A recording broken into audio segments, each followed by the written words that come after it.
Welcome back to another amazing episode of the Drew Sutton Leadership Show. Today's spotlight episode is Landry Fields. Get ready for an electrifying conversation with the Landry Fields.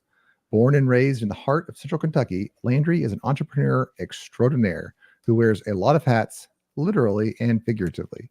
He's the owner of Nova Insurance Group, a cutting-edge independent agency specializing in commercial insurance for businesses and franchises. And he's gearing up for explosive growth through tech, mergers, and acquisitions. As the host of Keys of the Commonwealth podcast, Landry showcases the stories of Kentucky's boldest entrepreneurs. But that's not all. He's also co-founder of a thriving real estate investment business with multifamily properties scattered across the bluegrass. When he's not closing deals, you might find him perfecting his golf swing, sipping bourbon, or diving into AI trends that are reshaping the industry. Fun fact, he once pursued a career as a professional musician before life took a different turn. And thankfully, he's here to tell us all about it today. With that, welcome to the show, Landry Fields. Hey, Drew. It's my pleasure to be on the show. Excited to kind of dive into all the facets of, I guess, my life story and journey and leadership and things I've learned along the way. And so I'm here and ready, and hit me with any questions you've got for sure. Cool. Yeah. Well, before we get started with that, you, much like everyone else, has to pass the gauntlet of questions here. Yep. Okay. Coffee or tea? Coffee. Coffee. Are you black coffee, or are you like got some mixers in there? No, the short answer is I definitely need cream and sugar in my coffee, but I pair that with the fact that, and remind people, I drink my bourbon neat though. So I feel like that offsets each other a little bit there. I think that's fair. What's your favorite bourbon? Anything high proof. Stag Junior, now called Stag, is probably my favorite. Stag Junior. I'm a Blanton's guy when I can get it. That'll be 130 some proof for my Stag Junior though. That is neat. Yeah. Okay. Is golf a sport? Yeah, golf is a sport for sure. I grew up playing basketball. I grew up playing golf a little bit, but I quickly realized in my 30s that I'm only going to get worse at basketball, but I can only get better at golf, and I can play that a lot longer. So pretty much hung up the basketball entirely and don't play golf very often just because I'm so busy growing my businesses at this point in time. But it's getting better for sure. Awesome. Yeah. My only problem with golf being a sport, I enjoy golf, but there's no active defense, right? It's just you and the ball. Okay. What about pancakes or waffles? I'm kind of impartial on that one, to be honest. But if I had to go one way, I'd probably go waffles. Yeah, I'm a waffles guy myself. All right, last question. Camping or like luxury hotels? I'm probably going to go luxury hotels. Just came from one, and we're probably supposed to go camping with a church group here in a couple weekends, and I'm not looking forward to it because I always wake up with my back completely aching at my almost 40-year-old age and realizing, why is this fun? This is not comfortable at all. That's funny. I'll go outdoors and go hiking, whatever, but like I need bed. When I was younger, I was all about camping. I'm a Boy Scout. I did I spent a whole summer backpacking. But now that I'm an adult and I have my own house where I'm the boss of the house, I'm like, I kind of like my house actually.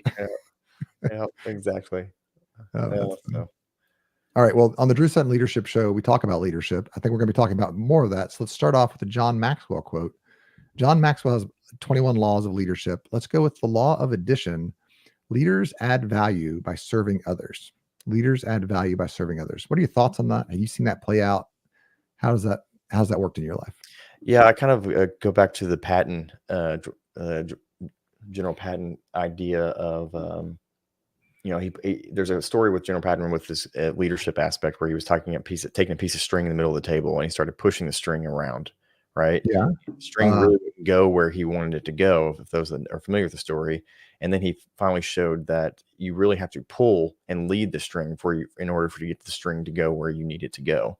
And that's a role I'm definitely learning a lot more, is that not everyone wants to lead. Most people want a leader of sorts to look up to or to follow in that sense. And obviously you can be a bad leader and lead from a very poor place or not a poor mindset of a place, or you can lead from humility. You can lead from showing people I'm working just as hard as you are. I know what you're going, how to do this. I'm not above anything that you're doing at the same time. But I'll also echo that a lot of times leadership and leadership comes with entrepreneurship for sure.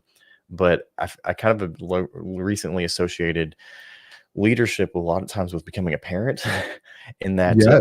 never really or truly, you could learn and read all the books you want to about parenting and so forth, but until you just get into it is when you really learn how to be a parent, and nothing truly prepares you for being a parent as much as you try to prepare for it, that you still are learning while you're doing it. And so, that Entre Leadership book that Ramsey wrote, it was a great book I read early on that kind of, I think helped shape my mindset from that perspective early on in my kind of becoming a boss, becoming a leader position in my life. So, yeah. Yeah, no, actually, I 100% agree with the parenting thing in leadership, because when you're a parent, you're not trying to control the kid. You're trying to make the kid the best that it can be, right? Mhm. You're trying to help it grow and expand. And the stuff that you do that's on it, like when you have to discipline or correct, or we all have to take, go to bed on time, it's for the benefit of the Mhm. kid, right? It's not, yeah. And as a boss, it's our job to champion and support our people. I love it. Yeah. You can definitely parent the bad way too. So that's why I'm saying it's like there's a balance there, in learning that balance for sure. Yeah. One of the things that I've been noodling on for about the last year, I don't have it crystallized yet, but the idea that ownership or leadership, because when you're the leader, you're in charge, right? Is that and when you're a parent, you're in charge. Inherent to leadership is the ability to destroy, right? Because in the act of creation is to destroy what's currently here so that we can move to a better spot. But that also comes with the penalty of, if you don't lead well, you can destroy things without going to a better spot. Like I said, it's not quite crystallized in my head yet, but it's like my soul says it's important, and I haven't. That's been my noodling lately. Nice. Yeah. Well, talking about new stuff, you are in the insurance revolution business. You're doing some amazing stuff with insurance. I want to talk about that, but before we talk about that, why insurance? That's a great question. Within the insurance industry is the common saying that you didn't find insurance, insurance found you. And so most people typically, most stories are, I never ever had any intention of going into insurance by any means. And usually you kind of fall into it one way or another. Once you are into it, like you didn't just usually choose that path necessarily. Now, I think a lot of us would argue, especially now 2020's post, that there's a lot more opportunity, and that the kind of talking a little bit to this prematurely talking about the tech side of things here, how the industry was just extremely far behind when it came to anything like that, and did a very poor service of recruiting and attracting talent in that sense. There's always been a little bit of a stigma, obviously, with insurance, and there's obviously a lot of people who think that it's just more of a necessary evil of sorts, I guess, in that sense. But the reality is, it's a great business, because I love it, because we're there for people's worst days in order to help put it back together. And so, yeah, if we're trying to potentially just find any way to make insurance pay for any little thing, that's ultimately not what it's for. It's there to share from the large loss scenarios. But that's what it's really there for, is to put the pieces back together.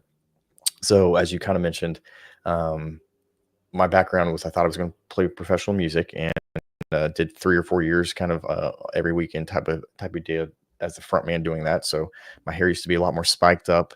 My clothes are still half black in the closet, but no, it was a lot of fun. But the kind of the name of my agency kind of spurned from that. And then I started really kind of thinking about that aspect of what I wanted to call my agency 6 years ago when I started it.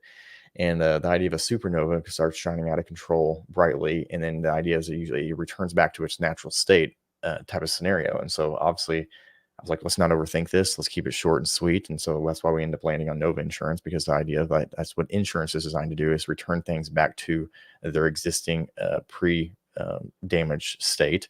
And so I just love for that aspect that for my industry, there's always something new. Like every situation is different. Every company is different. And so, especially from a commercial insurance, I usually kind of suggest that, home and auto, which we do, and most do, it's very much like, I don't know, a candy land. It's not overly complicated in that sense, but it's definitely, there's some things that if you don't know what you're doing, can come back to bite you as a consumer. You get into commercial insurance, and then there's different versions of that become, Catan, Axis, and Allies for any board gamers out there, and so forth, or just a lot more complexities. And so I find that very intriguing in the fact that really, as an independent, which we are, so there's independent and there's captive. Captive is you can only sell whatever the company you work for's product.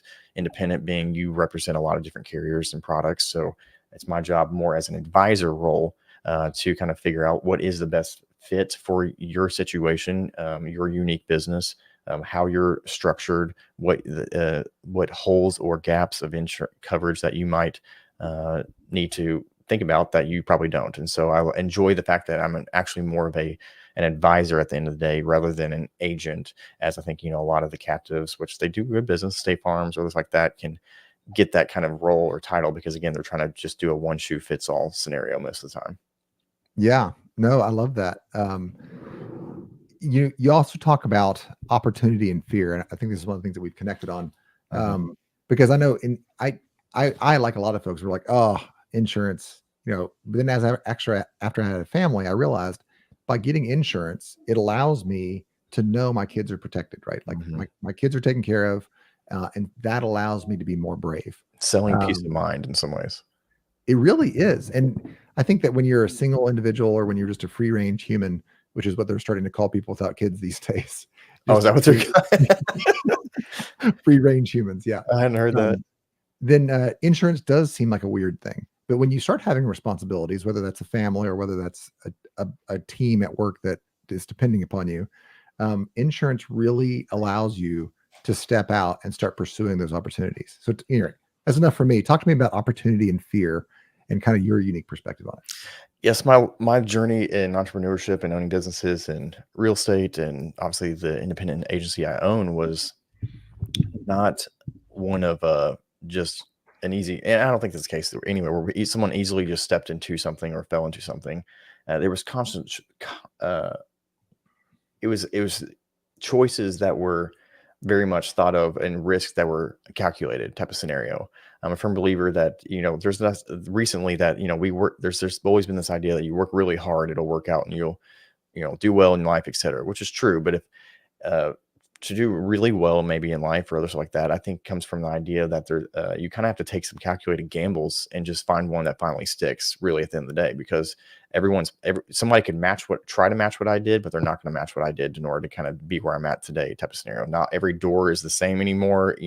We're always kind of on a journey where in life and technology and the world is constantly changing in that sense. So you kind of have to always kind of be finding opportunities and really take a gamble and calculated gambles, I would argue, at that to find something that really sticks. But from an opportunity and fear standpoint, I've always found that, and more so realized lately, that, I think it's fear that really keeps us a lot of times from believing in ourselves or taking those risks, and that there, you have a line. And a lot of times if we're on one side of the line, really opportunity is just on this side of the line, and the line being fear, of course.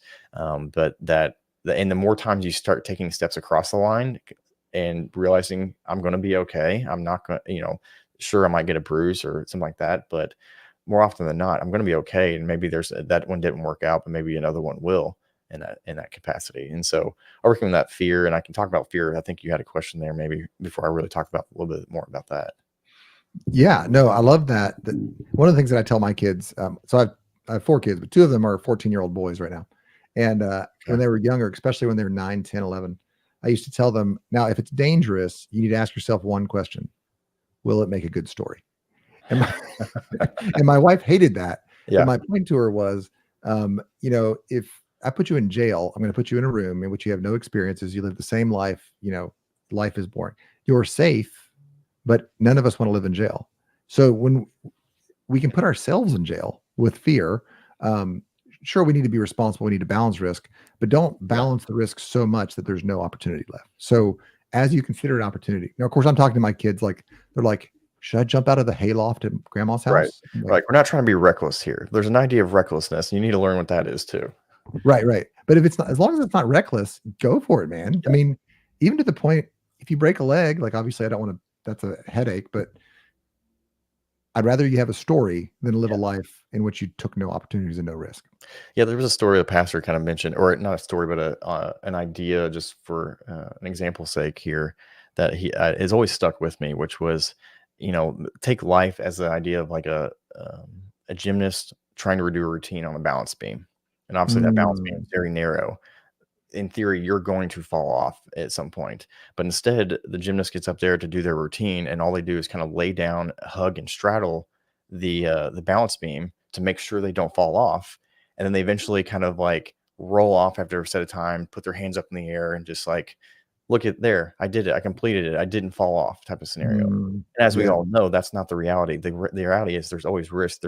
You're always going to fall off. It's about getting back up there and getting better every time and learning from the mistakes. And even the best are still going to miss, you know, what they're going to strike out most of the time, type of scenario, or are going to fall off a considerable amount of time, or miss over 50-60% of their shots over their lifetime, type of scenario. So that's not what it's all about.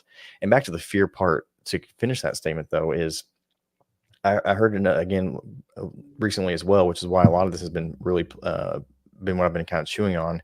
Is that with fear? Is that I heard, maybe it's true, maybe it's not. So don't fact check me.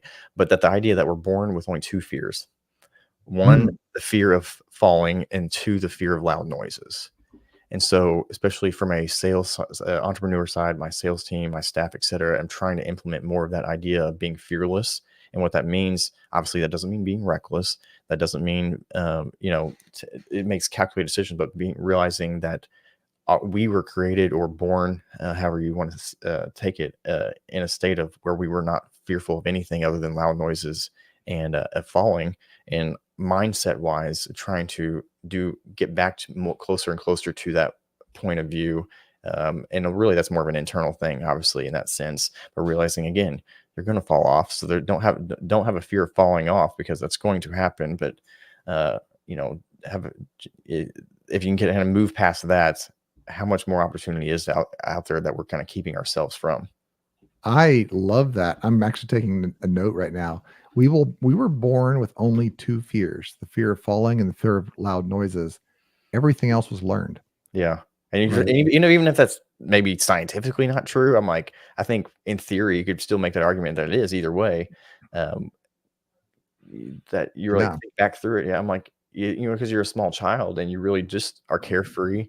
And it's just as we learn and grow older that we're more and more afraid of things and more fear. And obviously, I have young kids, you have young kids that, and we're seeing a epidemic of just, I think, riddled throughout the youth in this generation that's upcoming. That's been a big, I think, been a big part of where my heart is, and trying to bring more people into the insurance industry to be able to kind of hopefully, I can't impact every single kid out there, but just doing what I can to kind of help impact in one ways or another, whether it's my kids, their friends, the podcasts or things I do that hopefully my kids or other people will listen to. But yeah, I think fear is a big part of it. And, So let's especially talk when you're about doing that. things.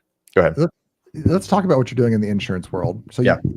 you're in the middle of an insurance revolution. You're bringing some stuff to town. You're recruiting people. So hey, if you're listening to the show right now and you're like, hey, I think maybe I'm looking for an opportunity. I'm looking for large opportunities. Maybe you're already in the insurance space and you're looking for a better company to be a part of. You want to get in on the ground floor and kind of hit that blue sky.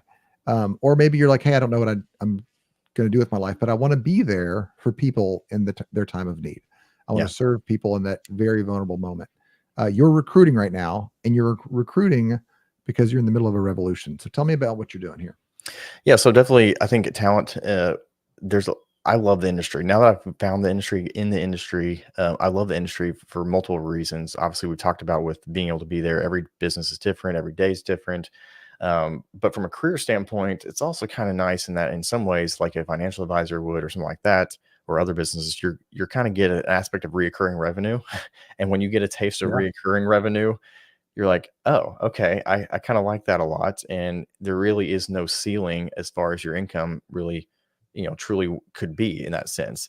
So I equate it to a lot of times for people who either are not in the industry or don't understand it, that, a lot of times it's like a realtor in some ways, where you're kind of your own boss in many ways, as far as being an insurance risk advisor. But at the same time, like I said, you can make the career out of it what you want type of scenario. I'm not going to hold you back. I'm only going to help aid that as much as I humanly possibly can. To that point, insurance has always been very, very far behind on the tech side of things as far as how we do business. I actually think if I'd gotten into it any sooner, I might have quit just from the frustration of how far things were behind the times. That I'm glad the time wise of when I kind of really got into it, 7 years ago or so, that it was starting to change. There was a lot more opportunities to these things that were kind of coming in as far as tech stacks, software as a service SaaS out there that was being leveraged within the industry. And I, from a musical and artistic standpoint, have just loved the idea of putting that tech stack together, the processes together, and how we do business, and making it extremely efficient for the client experience, as well as on the agency side, from now how you as an agent are able to do things. The agent of past was always sitting there having to, for the most part, run a ton of different quotes and do a lot of form filling and so forth themselves, or somebody was having to. Whereas technology wise, there's a lot of stuff coming down the road with this AI revolution that's ultimately changing that, and that we're able to start implementing and testing out at least a lot quicker maybe than the big behemoth agencies that are out there. And so thankfully, from a perspective of, I have a few carriers that the big, Goliaths out there that will never have, that allow us to earn a seat at the table against the big boys any day of the week, depending on the type of business, if that fits, which is great. And which is, I knew the value of. And so from that perspective, I love being able to walk in the room and know that, our office might not be near as big as your giant top 100 equity firm, insurance firm of the US, but we can still take business from you, and from both a competitive price standpoint. But I think what pushes us over the top is obviously going to be the experience side of things, and how we do things, not only from the customer experience side, but leveraging a lot of technology, making it easy to do, but also, like I said, from the agent's side of things, is how we're able to leverage a lot of that. And you become able to foster the relationship more, rather than always having to rely on just numbers, forms, and so much of the stuff that kind of bogs down our time as much. And so we can start taking care of that and streamlining that in a much more efficient way than was ever possible. And I fully expect to be able to build a business that would rival agencies today, but with a third of the employees that we were able to do it with for a long time. So I guess that's the kind of quick rundown of that.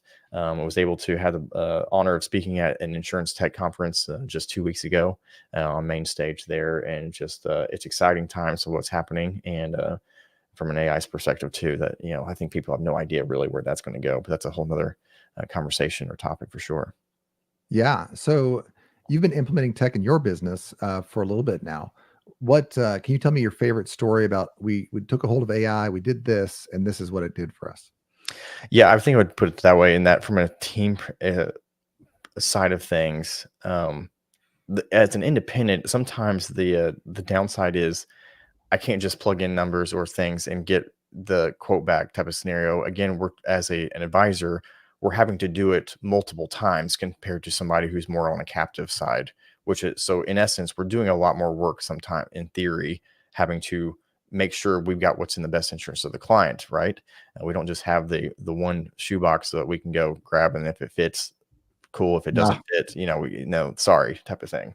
Yeah. We've got a lot of different shoe boxes to kind of look through and figure out what's going to be your best. So that can be very time consuming in some respects, for sure. However, there's been a couple of recent technology options. And so if I can nerd out a little bit, obviously most of the time for things to really coordinate together, work together, we had to use the ideas of APIs and that's been a common scenario, over the last 10, 15 years, of APIs being the fact that this technology has an API and allows it to communicate with this technology over here through its API. And so because of the API, they can communicate, they have a hard line together, basically, right? Right. Or sometimes there's some ways of not having a direct hard line, but yeah, a pseudo hard line. But from the AI perspective, we've been able to utilize technologies coming where we don't have to worry about APIs anymore. They don't have to communicate together anymore. And we're able to, on average, run all those quotes or do all those things all from one system that's in theory not having to, just doing it in real time over top of whatever system the carrier is using. And it doesn't really matter. It's able to identify, here's business name, here's EIN, here's address, here's birthday, here's this coverage, and is able to start just filling it in for us. And so it's that one has been awesome because it's kind of like a master copy paste scenario. And so I can just kind of go into every carrier's site and just basically start hitting paste, and it has all like basically a filled brain of its information that I've loaded it in, that I can recall at any point in time later on, years later as well, and then just start filling that information in where it's needed to be, which has been just one example of a huge time saver just from the agency side. If I could speak to the customer side real quick, just commercials coming, but from the customer side, most people are like, goodness, I've got to shop my insurance if they're looking at their home and auto, and it can be a real pain. But there's been a lot of technology too, where it's I'm like, hey, here's the experience. I'm going to send you a text or email with, it's going to have a link. You simply hit that link, log into your existing carrier, and then answer a few questions about birthday, driver's license numbers, maybe roof age. And then from there, I'm going to have 99% of all the information I need. It's only going to take you 2 to 3 minutes tops, assuming you have your license numbers and a login to that website. I'm not going to see any personal private information from like a login or password. I'll get it all. I'll have it all back. We'll run our stuff. Within the next 24 hours, we're going to have it back to you. There's going to be a video of us running down what you're looking at. And then from there, almost like not a one click close type of scenario, but in essence, like a one phone call, you got everything back. Now you pretty much have everything back ready to make a decision, rather than the, wait, what did you say about this? Or, you were telling me, can you tell my husband? And so the video, you'll get watched multiple times type of scenario. So again, making it as easy as possible. Yeah. I'm going to interrupt kind of your rant here. You're doing great. I'm excited about this because we talked about this. You look at insurance in terms of the 2 doors, right? You have folks that come in. And so what you're doing is you're using technology to make that super easy. Correct. And I mean, just a couple of buttons, right? And then the second one is the exit door. If it's not a right fit, that's okay. And because you've been able to use technology to do so much more work, I mean, just loads more work than a regular agent is. It's easy for you to let folks say, hey, look, it's not the right time. We can sync back up later, because you don't have this huge amount of time invested in trying to make a high pressure close, right? So, I mean, and I would say the exit door is one of 2 different doors. One of it's like you said, it's not a great fit yet or at this time, and it's going to be a disservice to you at this point, or it's a better fit where you're at right now. Again, as an advisor role, I'm not going to sit here and try to like force you into something. I want this to be a mutual beneficial relationship at the end of the day, but mutually beneficial too. If someone has a better option at some point and we are not maybe the best option for them, and they find a better option, I'm like, I totally understand that. Like, I'm not like most agents get all, for lack of better words, kind of pissy about like if someone leaves them or like takes it personally. I'm like, there's nothing personal. We want to be very personable, but at the end of the day, it's also business, and we're not going to take it personally type of scenario. And so if you need to leave and walk out the door, I'm going to make it as easy for you to walk out the door, so that one day it's just as easy for you to possibly walk back in the door again. And so that's always been in my mindset. And by golly, it's the amount of people who have had to walk out the door that only walk right back in the door, not too far down the distant road or future. It's definitely held true for sure. I love that, man. That's, as somebody that has bought insurance and as somebody that gets pitched insurance on a fairly regular basis, that is one of the coolest parts to me, that it's not even a low pressure sale. It's back to original business, which is you have a legitimate service. You're using technology to get that high corporate level experience at the lowest cost possible. And then you're just building a relationship, right? And when it's a right fit, and it'll be a right fit at some point, that's when you want to connect, not before. You want to give the service, and then when it's the right fit, you want to connect. That's right. We are kind of running a little bit light on time. I want everybody to know this is how they get a hold of you. So if you're an insurance agent and you're like, hey, I'm looking at the math here, and I think that I want to be a part of a different organization, this is how to get a hold of Landry, right? He's looking for some great folks. He's in a building time. He's only got a couple of spots. So reach out to him and see if it's a good fit for you. If you want to change your career, and find a company that's leveraging AI and technology so that you can serve your customers in their moment of need, reach out to Landry. If you say, housing prices just shot up, everything's a lot more expensive, am I really covered the way I thought I was? Reach out to Landry. I got 4 kids. One of them is about to go to college. My oldest is about to go to college. So thinking about, can all of my kids go to college? Is my wife going to be taken care of if something bad happens? Those are real questions that we need to reevaluate if we haven't looked at them in the last couple of years. All right. Yeah. Enough of a sales pitch for you over. I'm going to play a little bit of closeout music here. But I want to give you the last, minute or two to kind of talk to the crew. So let me play a little bit of closeout music in the back and take it away. Yeah, no, I appreciate the time, and it's exciting time in business. And I think, almost like the PTI side of thing, or the shows where you kind of get your last couple of closing minutes here to kind of talk about whatever you want here. I like that. But no, from a recruiting standpoint and everything like that within insurance, part of the motto of Nova, and I didn't mention this earlier to you either, has always just been loving people through insurance as close to client, customer, or the agent side. And so my goal has always been like, I'm not trying to be a top down, squeeze you for all I can boss type of scenario. Like, I love this industry. It's a great industry. And honestly, people can make great careers in this industry. And I'm not going to be one to hold you back and try to be as mutually sharing and beneficial as I can within where. And so I honestly think I've been more than fair and more than sharing than most in that sense. And because I'm like, I'd rather do it together because all tides, what's the term there? Rising tides raise all ships. Yeah. Type of scenario.